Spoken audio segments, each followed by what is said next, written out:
Hello there friends, welcome back to another episode of Generation Tech. My name is Alan. In our recent What If video in which the Bad Batch decides to follow orders and execute Order 66, one of our viewers, Kyle Doherty, posed a very interesting question about what would have happened had Echo survived the Citadel. Excellent question, Kyle. Let's see what we can do with this what if scenario. So, Echo. He starts out life like any other Jango Fett clone. He's placed in a training pod, Domino Squad, and together his unit works its way to graduation. Soon after graduating from being a cadet, Echo finds himself in the middle of some serious combat pretty early on during his first posting on the Rishi Moon listening outpost. By the time he finishes his first battle on Rishi Moon, only Echo and Fives are standing from the original Domino Squad. The two would go on to prove their worth once again during the Battle of Camino and are promoted to the rank of Advanced Recon Trooper. During the Citadel Mission, Echo was a part of a small infiltration team whose mission was to extract Republic assets from a supermax prison designed to house rogue Jedi. And after successfully extracting their package, the team tried to reboard their shuttle, but find the landing area swarming with enemy commando droids. Echo picks up a riot shield and attempts to board the shuttle, but is struck down when a commando droid destroys the shuttle with a direct shot from a laser cannon. The Republic extraction team has to leave Echo behind because they believe he's been killed in the ensuing explosion. What actually happens is much worse. Echo survives and is captured by the Confederacy of Independent Systems. He suffers extreme injuries which cause him to lose his right arm, legs, and lower torso, all of which were replaced with cybernetic limbs and organs. Watambor of the Techno Union then uses Echo's mind as a way to crack through the Republic's strategic algorithms. The Separatists would use this information to more or less predict Republic troop movements during the Battle of the Nexus. So in our scenario, Echo does not make that very poor and heroic decision to try and board that shuttle. Instead, he makes it off the world with the rest of the team and continues serving in the 501st along with Fives, Rex, and everyone else. This deprives Wat Tambor and the Separatists of their Republic algorithm. While it might not have changed the outcome of the war, this program did threaten the Republic's advances during the Outer Rim Siege. More importantly, the Battle of the Nexus would have went better for the Republic, which means that Commander Cody most likely would not have called on Clone Force 99 for help. And so Clone Captain Rex would have never been given an opportunity to work alongside Clone Force 99. This means he might not have met up with the Bad Batch after Order 66 and urged them to remove their inhibitor chips in that medical bay on Bracca. Sure, ultimately it was the Martez sisters that link Rex up with the Bad Batch again, but Captain Rex seems to have problems trusting clones with their inhibitor chips intact. So that first friendly interaction on an Axis would go a long way into making Rex trust these clones. Anyway, back to the 501st, Echo would partake in the operations on Felucia and also Harane, and eventually the infamous Battle of Umbara. A battalion of the 501st would be sent to fight the local Umbara militia there. The only ARC troopers attached to the unit would be Rex, Fives, and now Echo. While the unit successfully completes the landing operation on the planet, General Anakin Skywalker is called back to Coruscant shortly after. His replacement is Jedi General Pong Krell, who is famous for always reaching the objective on the battlefield, but usually at the expense of many clone lives. Fives was immediately suspicious of Pong Krell's leadership. The Jedi General was making careless mistakes already, and it was costing 501st troopers their lives. In the old days before Echo got blooded, he used to be a by-the-books type of clone. While everyone else was messing around, Echo was usually buried deep in his field manual. The old Echo probably would have sided with a clone like Dogma, who would defend Pong Krell's actions even when the Jedi General was clearly unstable, like when he ordered the execution of Fives and Jesse when they went on that unsanctioned mission to destroy the Separatist fleet over the planet. But Echo is now an ARC trooper. He has a lot more battlefield experience, and definitely enough experience to see the deficiencies in Pong Krell's leadership.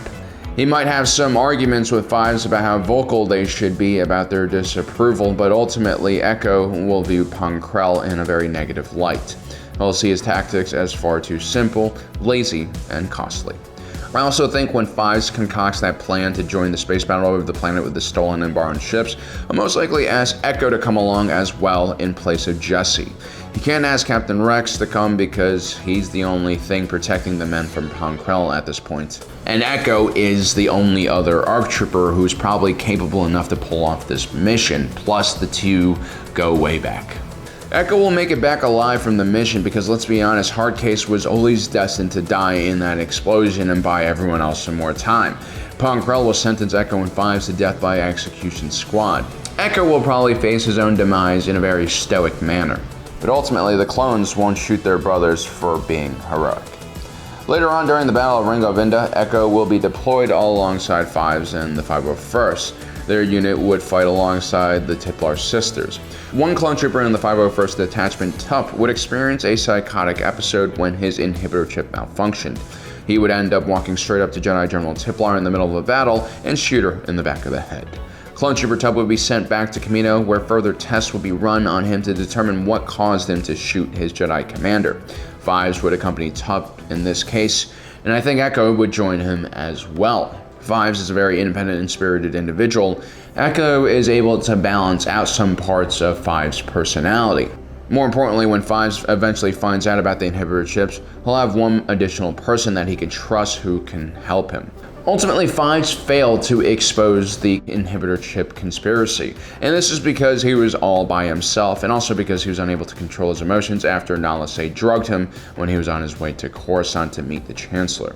If Echo also knows about the inhibitor chip conspiracy, it gives the clones one more opportunity to get that information out to the right people, including the Jedi. Anakin Skywalker would be more than willing to listen to Echo, and maybe Echo's more calm demeanor can even win over Jedi Master Shaak Ti. Either way, it'll be much more work for Palpatine and Nala Se to cover up what is happening in this case. Now, Fives doesn't figure out that Chancellor Palpatine is behind all of this until he confronts him in his office. Even with Echo's expertise and knowledge of the JAR, I don't think it's very likely that these two clones will have figured out who was actually behind implanting these chips. They'll only know what these chips are capable of doing. But that information would have been really important to the Jedi anyway. First, it would confirm that the chip caused Tup to kill the Jedi and not some kind of pathogen like Palpatine and Nala Se would claim. Echo and Fives would have also revealed that these chips were implanted in every clone's heads when they were just in their fetal stage. The Jedi would be alarmed by the fact that every clone is potentially a ticking time bomb who could immediately murder their commanders at any moment. This scenario brings up many new possibilities. Maybe the Jedi would recall all of their generals or at least warn them about this new development. Either way, it would halt the Outer Rim sieges somewhat. I believe that the clone officers will be able to fill in for their Jedi commanders for a short period of time. Chancellor Palpatine could interpret this action as mass desertion by the Jedi should he really want to up the ante. Remember, at this point, if Chancellor Palpatine doesn't meet Fives in his office, basically no one really can connect the inhibitor chip conspiracy to him. For all we know, it's Jedi Master Sifo Dyas who spearheaded the development of the clone army. He was really the only Jedi who knew about the chip's existence. Palpatine could spin this and say that maybe Sifo Dyas, who was haunted by prophetic visions of disasters constantly, had the chips installed to keep rogue Jedi in check. This was, after all, one of the greatest fears the Jedi all shared. Also, remember, at this point, the Jedi have not yet uncovered that Count Dooku is actually the one responsible for creating the clone army, which, let's be honest, should have raised all sorts of warning flags. I'll admit it's going to be really hard for Palpatine in this scenario. He'll have to do a lot of damage control and he'll have to figure out a way to limit the spread of this news about these inhibitor chips.